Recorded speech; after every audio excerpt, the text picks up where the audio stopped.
We're prepared to negotiate with no preconditions. They know precisely how to find us, and I am confident that at the very moment they're ready to truly engage with us, we'll be able to begin these conversations. I'm looking forward to that day. The President has said repeatedly we want a brighter future for the people of the Islamic Republic of Iran.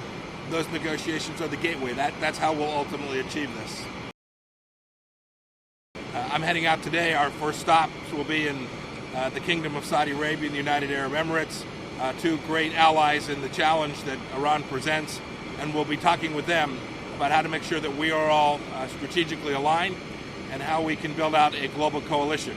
A coalition not only throughout the Gulf states, but in Asia and in Europe that understands this challenge as it is prepared to push back against the world's largest state sponsor of terror. You'll see, too, that our campaign that began when President Trump took office will continue.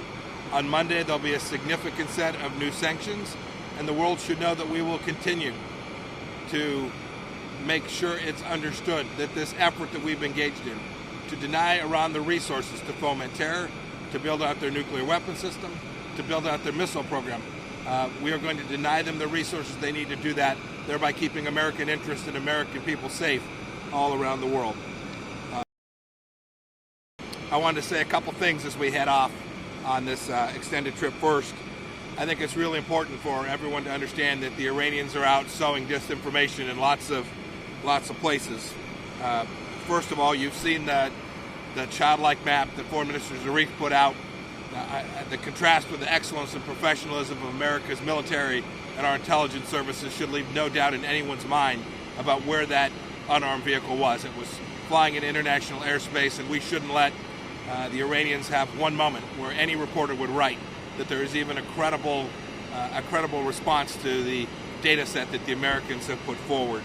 Second, the Iranians are out telling the story about a message that traveled through Omani channels. That's just false. It's pure and blatant disinformation. They passed another message that said that the United States was removing forces from Balad Air Force Base. You can go see them.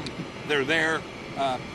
I mention all of these things because it's very important as the days proceed and as our efforts, our diplomatic efforts to change the nature of what the Iranian regime is doing go on. It is very likely that Iran will continue to present things that are fanciful, that are fraudulent, that are false. Just heads up, we're still shooting in. Oh, sorry. Thank you. I hope I didn't damage anything. Nope.